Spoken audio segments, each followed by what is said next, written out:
citywide manhunt is underway for the suspected vigilante Aiden Pierce. Engaged in several bold interventions, Pierce has divided the city, with locals praising his actions while Chicago PD forcefully condemns them. Police have issued surveillance footage and warn that Pierce is armed and dangerous. Do not attempt to engage. If you see this man, call authorities at once.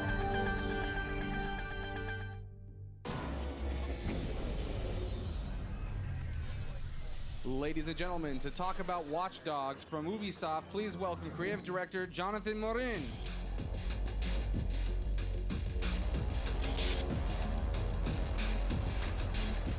We're really excited to be here today.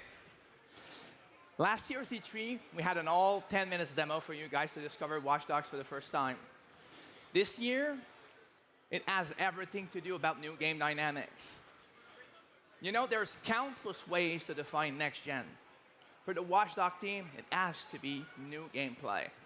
Like, you know, when you're playing a game, your brain is extremely active. It tries to make split decisions to fix problems. The only way to make you feel through the controller that the game feels new is to convince your brain that there's new possibilities, that you need to start considering them at a split of a second constantly.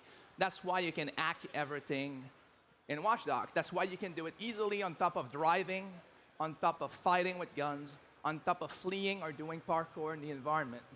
That's how we pulled it off.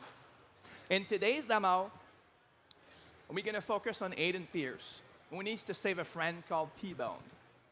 T-Bone infiltrated an apartment because he needed to steal some important information. Fortunately for him, he tripped an alarm, a silence alarm, that's been detected afterwards. So fixers are coming his way to kill him. We join Aiden Pierce as he's being in a situation with the cops. They're closing on him. And he receives a call from T-Bone. But if he needs and hopes to help his friend, first he's going to have to escape them without detection. So without further ado, let's introduce Pierre-Yves Savard on stage, who's going to be performing for you tonight.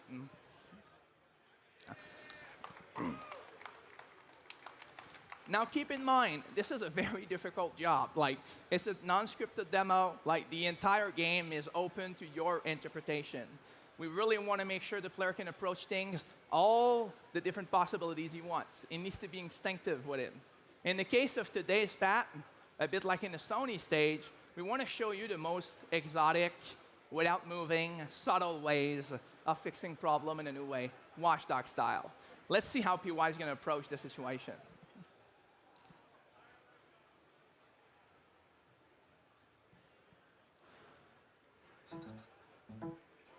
Interesting. While we're trying to get it out, like, I'll talk a little bit more about it. One of the reasons why hacking is simple in the game, a lot of people are asking that, how does it work tangibly in the controller? You simply look at something, and if you have the tool, you hold the button X, and it basically unlocks it. Like, so you can actually hack stuff that easily. It's not because we don't want to challenge players to hack stuff around. It's because it's fairly important you can do it in any situations. You need to be able to do it while you're fighting. You need to be able to do it while you're driving 200 miles per hour. That's why we have those elements all combined together in such a way. Now let's see if it works. Oh, that's fine. We'll figure it out. Who here saw the demo at least once on stage? Oh, interesting. So you guys hopefully going to see it for the first time if it managed to work. We have another demo at the booth, by the way, if you guys want to go in line and see it. At the Sony booth, we're showing this one. At the Ubisoft booth, we're showing another demo that focuses on the open world and have a little bit of a surprise in terms of online as well. So if you guys want to see that, you're welcome.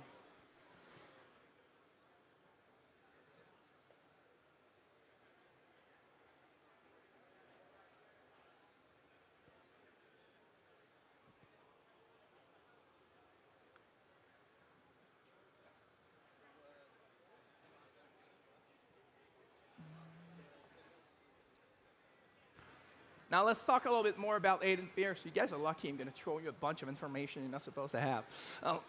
Aiden Pierce is a man that is obsessed with surveillance. So let's call it an overprotective man. Something happened to his family in the past, a retaliation hit based on stuff he did. He never forgave himself for that. So what happened is he started to be overprotective with his family, to the point of obsession where they were like, kind of back off a little bit, you're a bit creepy. So he ended up monitoring them 24/7 without them knowing, to not break his relationship with them. The game kind of starts in that situation. So what's going to happen is Aiden's going to slowly explode this obsession as problem shows up his way. It's going to start with monitoring a house, then an entire district. Then he's going to work out the entire city of Chicago.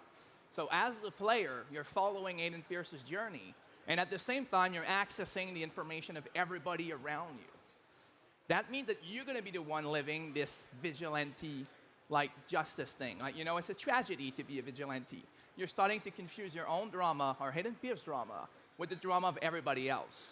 So as you go in the world, and you'll see in the booth if you come, you can tackle any sort of thing that are other people's lives. And that's how we can create this interesting conflict between who Aiden Pierce is and how he evolves in the game through gameplay. And now I'm alone. Let's dance a little bit. Jesus. Another thing I might talk about is, you guys have saw, is anybody here saw anything gameplay-wise in the last year about Watch Dogs? Scream a little bit if I want to know. Okay, okay. So you might have saw that in the game we have one of those like slow-mo thing that the player can activate. There's a lot of question about that, so I might as well answer it. It's not necessarily been designed as a bullet time type of thing. It is definitely a side effect of it. It's cool to put in slow-mo and be able to aim and everything.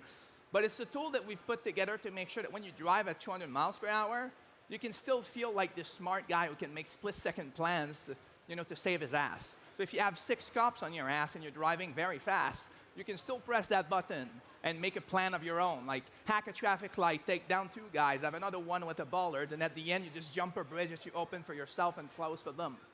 So that's the kind of thing you can pull off because you have this tool. So everything has been taught so you can feel like the smart-ass Aiden Pierce as you play mechanically, and not just something that we propose to you with a simple, like, you know, like a simple narrative thing.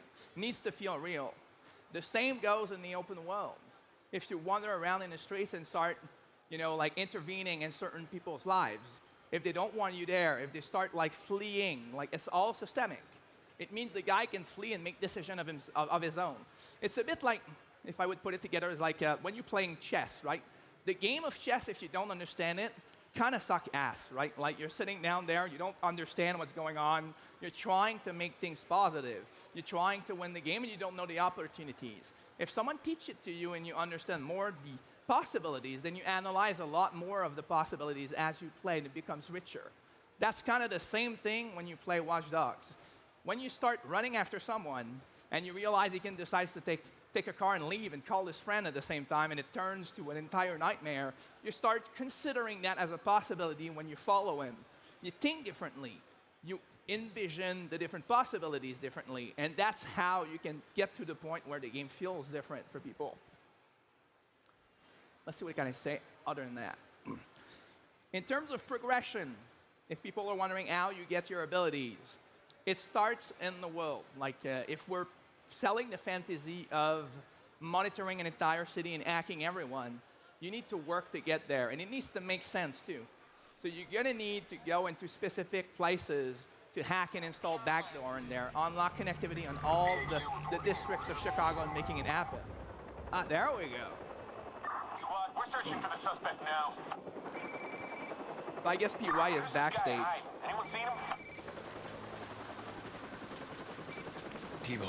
I don't want to cramp your style, friend, but I picked up some chatter, and I think this kid's gonna fix this on me. Shit. All right, hold on. I'm being tracked. Once I lose him, I'll come for you. Yeah, all right. Make it quick, baby.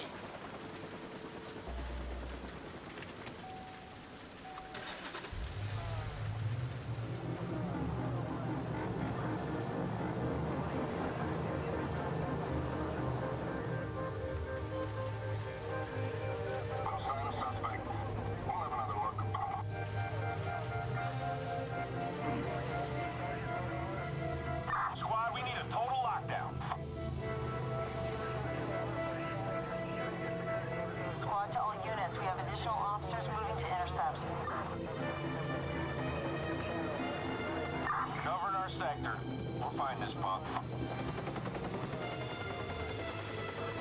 this situation is it's a pretty popular situation in our game. Anytime you lose line of sight with a cop, they're going to turn into search mode. You can always turn out your engine and hide into the city. We really want to brought the subtle driving that makes sense when you know you drive against cops and all of that stuff. In a way, it's our way of not insulting your intelligence and bringing something more to the table than just automatic detection. But when you do get detected, it gets pretty hardcore.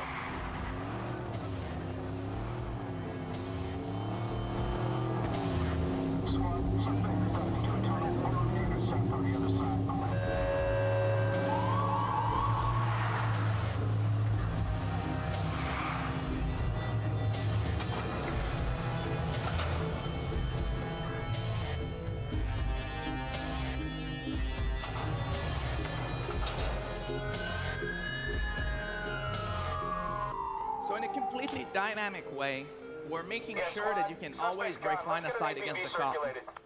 And then you can hide and outsmart them this way. Why are we doing those kind of subtlety in the mechanic? It's quite simple. We're selling a very smart man, a street smart guy, Aiden Pierce. You need to feel it through the mechanics. If we're not doing that, we're not respecting what a vigilante means. You need to be a guy that wants to avoid attention to himself, or at least if you're that kind of player. A citywide manhunt is underway for the suspected vigilante Aiden Pierce. Engaged in several bold interventions, Pierce has divided the city, with locals praising his 911 actions. state your emergency, please. Hey, I'm freaking out. I saw. Kill it, now! Hello, I need you to stay on the line. Hey, why are you doing this? Now in that kind of situation, we're used to see a guy draw a gun and shoot people in the face. That's not the only way of dealing with problems in Watch Dogs. Since you're not a criminal by default, but more a vigilante that you're gonna define yourself which kind it is, we really want to make sure you can apprehend people without violence. If you point a guy at that guy and you shoot him in the face, other people will have fun. It's going to start going crazy. People will call the cops anyway. So you need to deal with the situation differently, especially if you're a guy who cares about those things. Another thing you can do when you can profile everybody and hack everyone is you can access the Wi-Fi free service that CTOS is giving to all citizens of Chicago. The side effect of free Wi-Fi is that it's pretty shitty security. But actually, there's quite a bit of vulnerabilities inside, and PY is going to hack it and exploit it to see where T-Bone is and what kind of situation he have in his hand.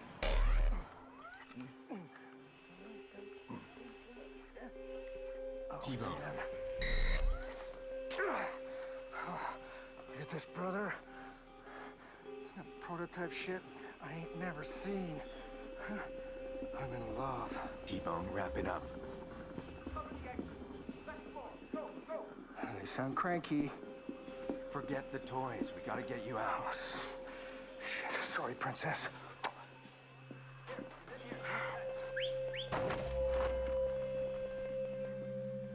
Now, a cool thing about bringing narrative while you're spying on interiors is you still have control of what you do. You can act stuff to attract people elsewhere. You can give instruction to T-Bone to make him out. So everything that follows is completely gameplay. It's only one way of acting in a Protect VIP in Watch Dogs. So in this version, you could just climb the stairs, take your gun out, and kill everyone with T-Bone on your side. You could stealth your way through, doing stealth takedown and with T-Bone as well. Or you could use cameras and just silently give him instruction to get him out of trouble. Or you can just combine everything if you want. Son of a bitch. I'm stuck. Don't move until I say. 10-4, brother. Move. 10-4, brother.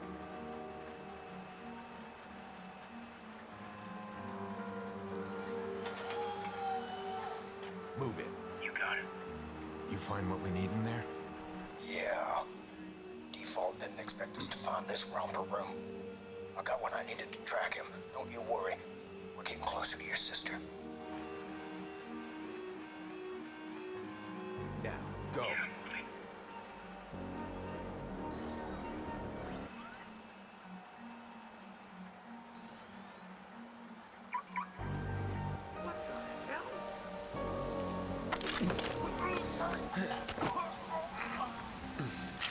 Let's go. Jesus. What can we even do with a short rope?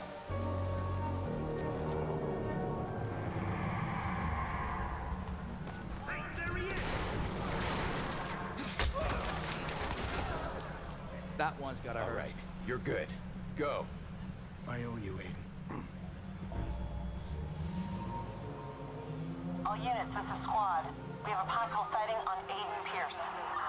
Now what Derib is doing right now is asking for help because the cops are coming. This is just a signal we send to any mobile device that have the CTOS mobile device on them. So with this, anybody in the bus can accept and in real time help TY get out. Our control system is scrambled. Right now, the chopper has been hacked, and all the bullets that are activated there, they're all doing that Claire is doing right now, using our tablet in real time to help TY escape. Even the little message in the background is are doing. But of course, when Aiden Pierce gets cornered, he still have to deal with the situation himself.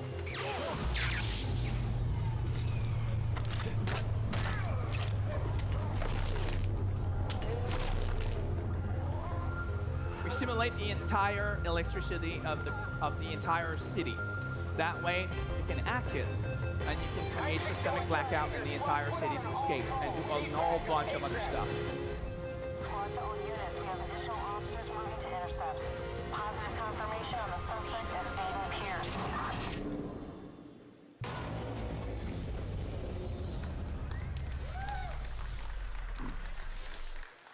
Thank you very much, guys. And keep in mind, all of that was just one possibility. If you don't ask for help, nobody will join in your game, and you're gonna have to figure out the problem yourself. You could go gun blazing, stealth, hacking, or a combination of the three. The amount of possibilities in Watch Dogs are just unprecedented, and we can't wait to show you more and to put the game in your hand. Thank you very much for your attention, and have a nice E3.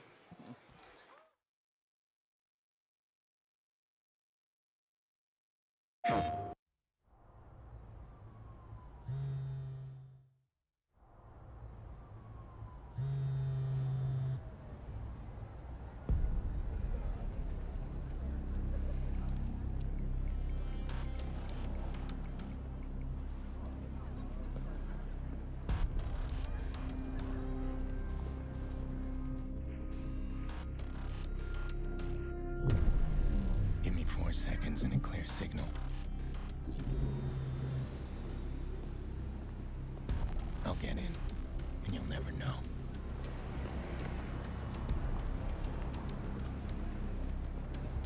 But I want you to know.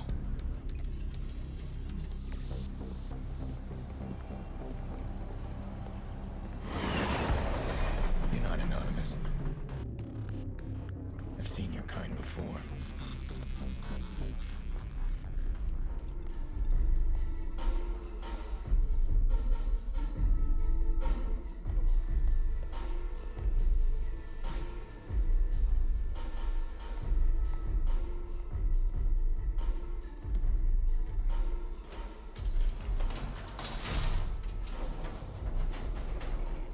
I've made mistakes, hurt people I love. All because of men like you.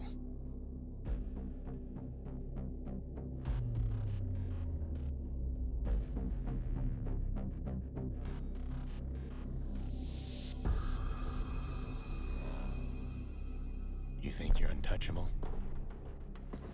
I'm here to shatter your illusions.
Hey guys, we are back with Jonathan from the Watch Dogs team. Great demo we just watched. Super amazing. Very excited for this game. I have so many questions because every demo that you show seems to highlight almost a completely different skill set. And so my first question, I think the question on a lot of people's minds, how much of this is an action game? How much of this is a hacking game? That's a great question, actually. It's pretty much the player who's going to answer that ratio, actually. You know, when you make a game that open, the key element is to let the player express himself. Like, I think it's a lot more engaging, or at least it's a personal thing I believe when I play a game, when the player figures problems by himself. Yeah. When we play games repeatedly, and we play a lot of them, we end up finding similar problems to fix, with similar situation and similar tools to pull it off. So it becomes a second nature, and it becomes very familiar as an experience, which is a good thing in an extent, but for once in a while, it's cool to bring something new to the table. Sure. So bringing the hacking in there cannot just be, oh, here's a hacking mission, do it that way. If you do that, then you're just putting hacking in a vacuum, separately from the other situation people are used to face. Gotcha. What you want to do is bring a situation where the player has new tools in his head that he consider. So as the game progresses, the player gets more and more of those skills, and that gives him the ability to progressively get in that state of mind where he has to make a decision in 1 second to survive. But this time around, he consider completely different options. This is only at this point that you can achieve something where the player can put the controller down and say, wow, it really felt different. Yeah. You know? So you're talking about that last moment stuff, and there's got to be a difference in the amount of time it takes me to shoot a gun and the amount of time it takes to hack something. Let's talk about the hacking systems. People were kind of interested in how all that's going to work, and you just talked on stage a little bit about you decided to go with like a one-button hacking system for all devices. Yes. Tell me a little bit about that choice. It's a very important thing to be able to bring hacking to the end of the player as a possibility all the time. It goes along with what I said before. If you don't want to put a hacking in a vacuum in terms of experience, it needs to be available all the time. You cannot ask a player to do some kind of complicated inputs or mini game to hack something while he's driving a car in 200 miles per hour and he has 6 other cars that want to kill him. If you have that situation happening, you play test it. That's not the time you want to be twisting pipes on a grid, right? Exactly, yeah, those kind of stuff. So like, I mean, we have those kind of mini game in a very specific, like more secured area because it brings some nice twist to it. But the real element of hacking is access, right? Like you have a bunch of smart people in our cosmogony that will bring, you know, like those hacking skills to you, so you can actually use those devices and just point and do it. Whatever you're driving, standing still, hacking to a camera and hacking from there. It needs to be everywhere for the player to enjoy. Let's talk a little bit about traversal. Aiden seems to be a very, very mobile guy. You're definitely getting a lot of shades of almost Assassin's Creed level of mobility. Is he kind of on par with that? Is he like Ezio level parkour, or? He's definitely not that kind of ninja who can climb everywhere. He's a different kind of athletic guy. Like he can move very agilely into the environment. He can climb elements for a very simple reason. Again, it's not about. Of course, it's cool to be Ubisoft Montreal having people who knows how to do that, so you can sit down with them, like do it your way, make sure it fits with Watch Dogs. But every time you put a dynamic in a game, you need to know why. You need to feel like it's filling a need for the player to enjoy it. If you're in an open world and you're in the middle of a fight that is completely emergent, that's out of control, and you need to improvise in front of it, imagine how it would feel if you had to go around every car and avoid every little objects here and there. It feels terrible, and you don't feel like a cool guy. You don't feel like you can express yourself properly. So it's very important you can take cover on anything, including dynamic objects. So if you create a car crash, it might just be to create cover for you. So you can actually hide and start fighting back. You need to be able to vault over, run, slide, climb fences without effort. Or else, there's too much going on and you cannot express You have to be a video game character. You have to be a video game hero. You have to feel those skills. But that's why we put it in there. Then having Assassin's Creed in the corner helps because you can understand what works, what doesn't work, and also how to code it properly so it feels right. So talking about all these choices, you're talking about your hacking and your action and your traversal. Aiden seems like a dude who's really good at everything. How did Aiden get this good? What is Aiden's story? Why can he do these things? Oh, Aiden has a pretty shady past. Like he's definitely born in violence, grew up in the dirty streets of Chicago. and he have an interesting background family. I'm not going to say too much about it because I think there's an interest for the player to discover those elements progressively. And also, it's kind of neat to not overly explain all of those stuffs too fast. Yeah. But Aiden has seen a lot of stuff in his life, and definitely his skills come from somewhere, I'll say it that way. Let's also talk about the way these skills are going to be expressed in terms of progression, in terms of leveling up. Obviously, your hacking skills are going to get better as you go. Your fighting skills are going to get better as you go. Can you talk about how those, is it kind of a skill tree system? Yeah, there's a skill tree system. There's a system of perks for like progressing into his navigation, those kind of stuff, shooting. There's also all the weapons, which is a classic. But then the most important one is the technology, the hacking, and all of that stuff. So this one, you start by working in the world, making sure that you get connected to your system. So we have this thing called the grid, right? So you have an awesome, beautiful way of visualizing the data flow of Chicago. So you need to physically go to certain places, break in, install backdoor access to it, so you can have one of those toolkits that gives you permanent access to everything around you. And once you did that into a district, now you start having connectivity in that district. That's the first part, how you get connected to the entire city.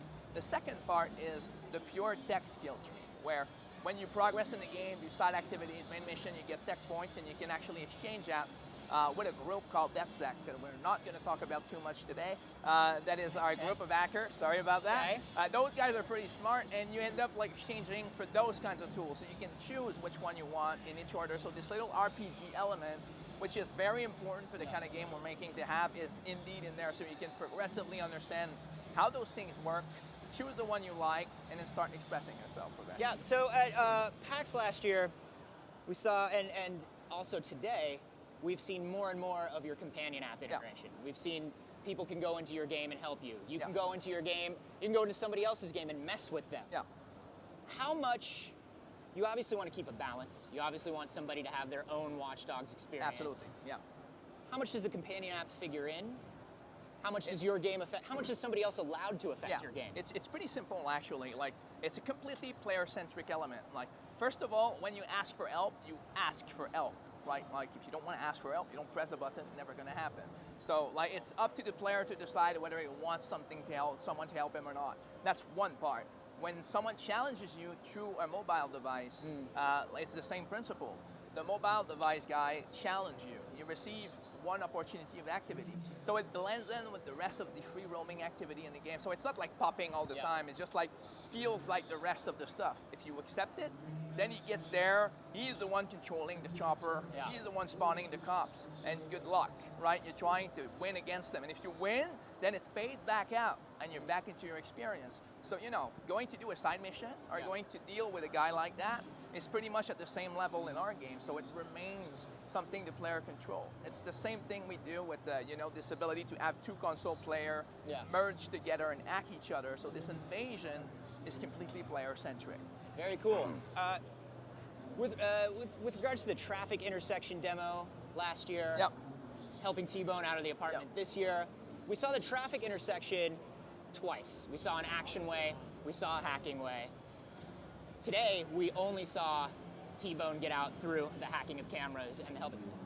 Could I have done something different with that T-Bone mission? Oh yeah. Could we have blasted our way out of that apartment building? Absolutely. And is that the way it's going to be with every mission in the game? Yes. Or? Yes. Wow. Like, you always have those options, and you can be smart about it, right? Like, you can apprehend a situation. You can prepare for the cops if you want. Like, you can craft your own tool, explosives.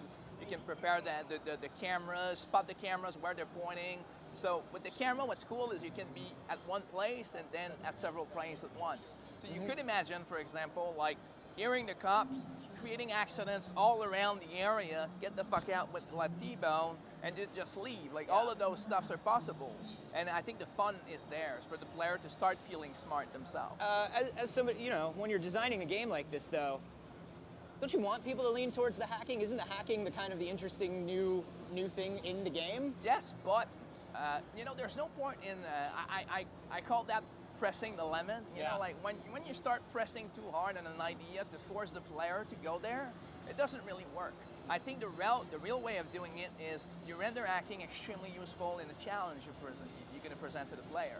And the real challenge for a designer is not doing a new idea. Like, you know, hacking everything is a great idea, and it's very hard to execute. But even when it works and everything is in the game, the real job of a designer is to bring every player to consider it and to use them. Because if they drop them in a situation with a gun, the reality is, even if he says, no, I want to do something different, they end up and their brain is like, yeah, that's sufficient. Let's go with that. I want to win. And that's not a critique I'm doing. It's just normal human behavior.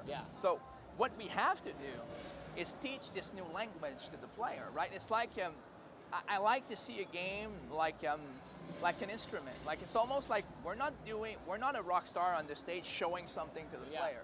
We're building a guitar. The rock star is the player.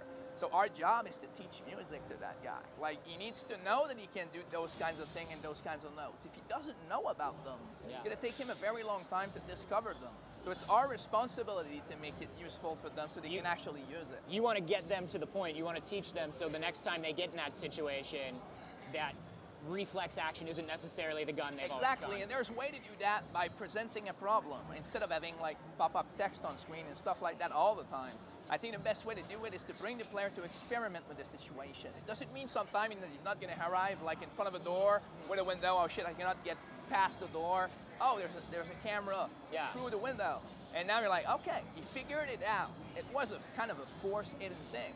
But you have to bring the player to do those things, enjoy those things, and then afterwards you let him free.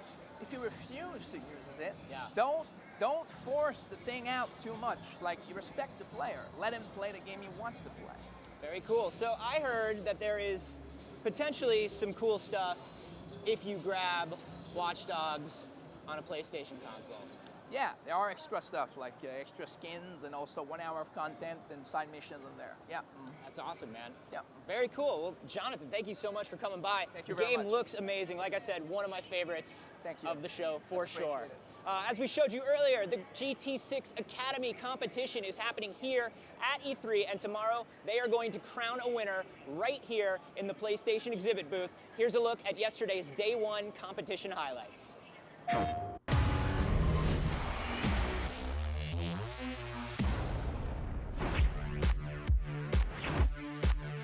Oh, I come to this every year. I've been here ever since it's been here.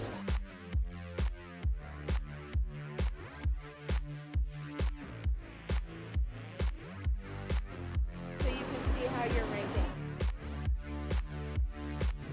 We got our upshift, downshift here. First, you just push the triangle button off.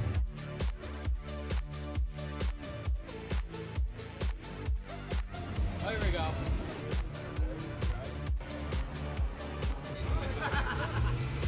Awesome.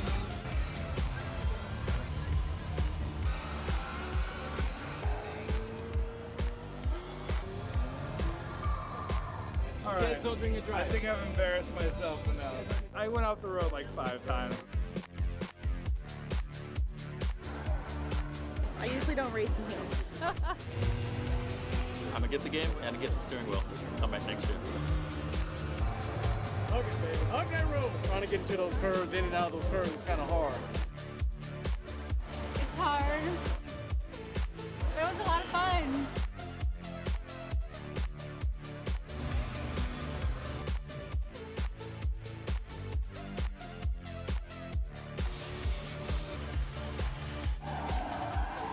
It's like they were cones. There could have been people.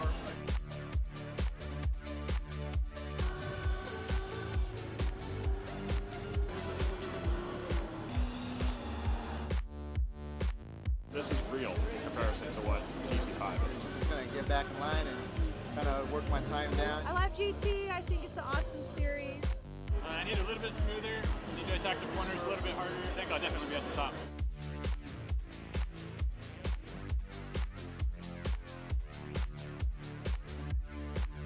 GT6, baby, 2013. You gotta get it.